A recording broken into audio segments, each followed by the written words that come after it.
Hello विद्यार्थियों, जैसा कि पिछली वीडियो जो हम कक्षा 10 का विज्ञान पढ़ा रहे हैं उसका पहला चैप्टर है रासायनिक अभिक्रिया एवं समीकरण। अब उसमें ये लास्ट टॉपिक है आज हमारा उपचयन एवं अपचयन। तो सबसे पहले हम उपचयन के बारे में समझेंगे कि उपचयन क्या होता है। ऐसी अभिक्रिया जिसमें कि किसी पदार्थ में ऑक्सीजन की वृद्धि होती है, ऐसी अभिक्रिया को हम उपचयन अभिक्रिया कहते हैं।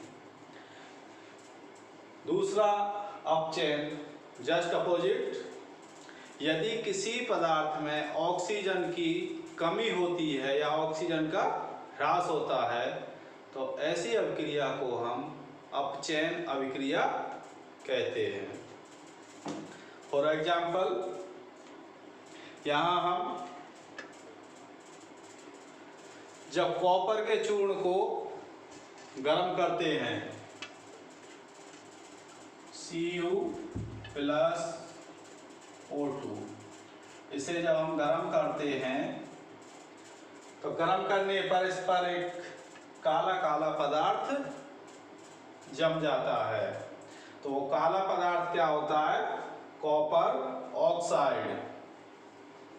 तो यहाँ ये बना लेता है 2CuO। तो यहाँ कॉपर चूर्ण को यदि ऑक्सीजन के साथ अभिक्रिया कराई जाती है इसकी, तो ये क्या बन जाता है? Copper oxide. तो यहाँ देखिए कॉपर है और यहाँ कॉपर ऑक्साइड है। तो यहाँ इसमें ऑक्सीजन की क्या हो रही है? वृद्धि। क्या हो रही है? ऑक्सीजन की वृद्धि। तो ऑक्सीजन की वृद्धि है तो ये हमारी जो अभिक्रिया वो कैसी होगी? उपचयन। तो क्या हो रहा है इसमें? उपचयन। यदि ऑक्सीजन की कमी होती है तो उस अभिक्रिया में क्या होता है? अपचयन। यदि कॉपर ऑक्साइड पर यदि हम हाइड्रोजन गैस के साथ अभिक्रिया कराते हैं इसकी CuO+H2 यहाँ तापन गर्म करते हैं इसे इसके साथ, तो ये हो जाता है Cu+H2O। तो यहाँ देखिए यहाँ कॉपर ऑक्साइड है ये और यहाँ केवल क्या रह गया? कॉपर। तो यहाँ इसमें क्या हो जाती है? ऑक्सीजन की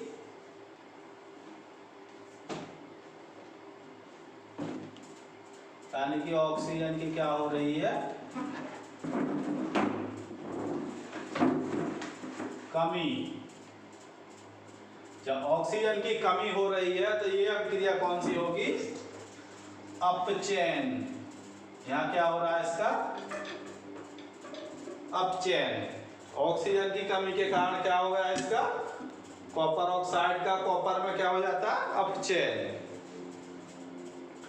तो इसी तरीके से और भी अन्य एग्जाम्पल हैं।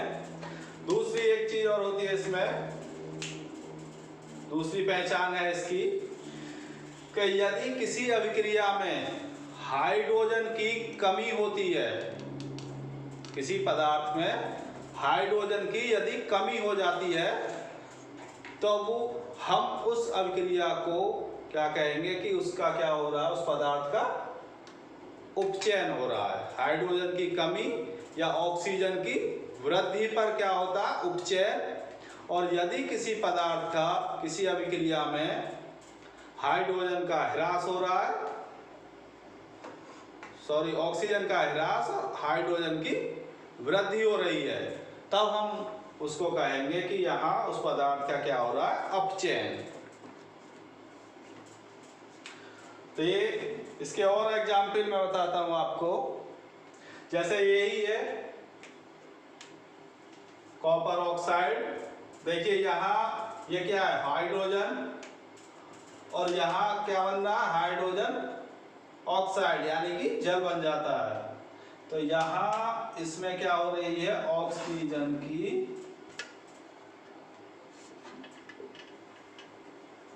वृद्धि। जब यहाँ ऑक्सीजन की वृद्धि हो रही है तो यहाँ इसका क्या हो रहा है उपचयन। क्या हो रहा है उपचयन, यहाँ इसका उपचयन हो रहा है। और यहाँ ऑक्सीजन की कमी हो रही है तो ये क्या हो रहा है इसका यहाँ अपचयन।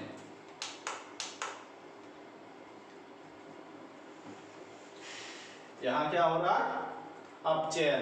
तो एक ही अभिक्रिया में यदि दोनों उपचयन और अपचयन दोनों एक साथ होते हैं तो ऐसी अभिक्रियाओं को हम क्या कहते हैं रेडॉक्स अभिक्रिया। क्या कहते हैं रेडॉक्स अभिक्रिया। तो आइए और देखते हैं रेडॉक्स अभिक्रिया। इसको हम रेडॉक्स अभिक्रिया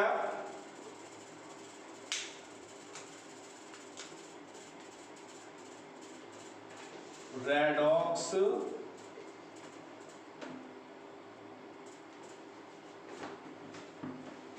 अभिक्रिया या उपापचयन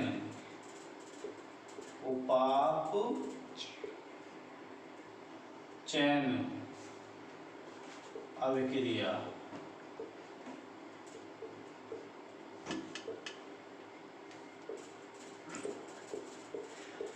रेडॉक्स अभिक्रिया या उपापचयन अभिक्रिया ऐसी अभिक्रिया जिनमें उपचयन और अपचयन दोनों एक साथ होते हैं। तो ऐसी अभिक्रियाओं को हम रेडॉक्स या उपापचयन अभिक्रिया कहते हैं। तो इसका एक और एग्जाम्पल देखते हैं। ZnO प्लस कार्बन या जिंक ऑक्साइड और ये क्या है कार्बन। तो यहाँ ये Zn plus CO carbon monoxide. तो यहाँ ZnO का Zn में जिंक ऑक्साइड का जिंक में क्या होता है अपचयन। क्यों? क्योंकि इसमें ऑक्सीजन की कमी हो रही है। तो यहाँ इसका क्या हो रहा अपचयन, ऑक्सीजन की कमी है। और यहाँ कार्बन और यहाँ इसमें ऑक्सीजन और जुड़ जाती है तो ऑक्सीजन की क्या हो रही है वृद्धि। तो यहाँ इसका क्या हो रहा है उपचयन।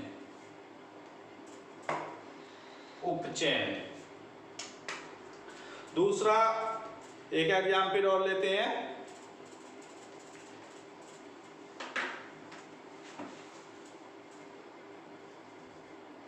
MnO2 plus 4HCl। यह है मैग्नीज ऑक्साइड और यहाँ ये हाइड्रोजन क्लोराइड। तो यहाँ ये MnCl2 plus H2O plus Cl2। तो यहाँ ऑक्सी हाइड्रोजन के 4 हैं तो यहाँ 2H2O ऑक्सीजन के 2 परमाणु, इधर भी ऑक्सीजन के 2 परमाणु, क्लोरीन 4 Mn। ठीक है। तो अब यहाँ देखेंगे कि इस अभिक्रिया में किस पदार्थ का उपचयन हो रहा है और किसका अपचयन हो रहा है। तो यहाँ सीधे सीधे इसमें ये मैंगनीज ऑक्साइड है तो मैंगनीज डाइऑक्साइड, इसमें क्या हो रहा है ऑक्सीजन की कमी हो रही है। तो ऑक्सीजन की कमी होने के कारण इसका क्या हो रहा है अपचयन। क्या हो रहा अपचयन। और यहाँ देखिए ये है हाइड्रोजन क्लोराइड, यहाँ क्लोरीन है, इसमें हाइड्रोजन की कमी हो रही है, तो यहाँ इसका क्या हो रहा है, उपचयन। मैंने बताया था कि यदि किसी पदार्थ में ऑक्सीजन की वृद्धि हो रही हो और हाइड्रोजन की कमी हो रही है, तब उस पदार्थ का क्या होगा, उपचयन। और यदि किसी पदार्थ में ऑक्सीजन की कमी हो रही, ऑक्सीजन की वृद्धि हो रही है और हाइड्रोजन की कमी, का क्या होगा, उपचयन। तो इस तरीके से हम उपचयन अपचयन छांट सकते हैं, देख सकते हैं किस पदार्थ का उपचयन हो रहा है, किसका अपचयन हो रहा है। तो इसी में एक तीसरा क्वेश्चन दिया है आगे, जो बीच में क्वेश्चन है उसी में, कि निम्नलिखित पदार्थों के किसमें किसका उपचयन हो रहा है, किसका अपचयन हो रहा है। तो एक इसका पहला वो दिया हुआ इसमें कि समीकरण है Na4Na plus O2 is equal to 2Na2O। ये क्या, सोडियम ऑक्साइड। तो यहाँ सीधा सीधा हमें दिखाई दे रहा है कि यहाँ सोडियम में क्या हो रही है, ऑक्सीजन की वृद्धि हो रही है, तो क्या हो गया इसका उपचयन। क्या हो रहा है, इसका सोडियम का उपचयन हो रहा है। और दूसरी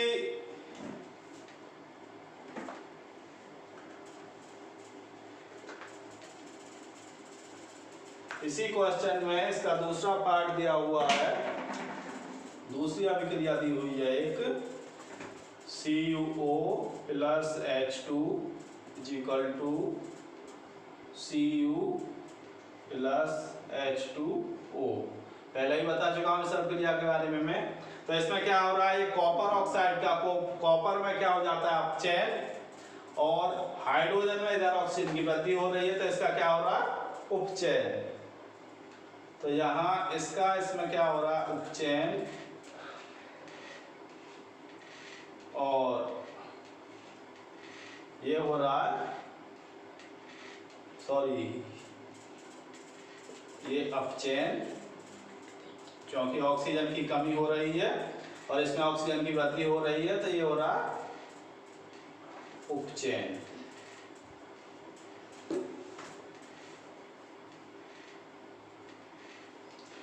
हाइड्रोजन का उपचयन होता है और कॉपर ऑक्साइड का अपचयन होता है।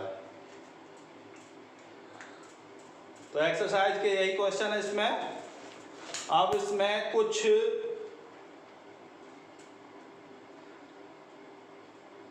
आगे दिया हुआ है इसमें कि क्या आपने दैनिक जीवन में उपचयन अभिक्रियाओं के प्रभावों को देखा है।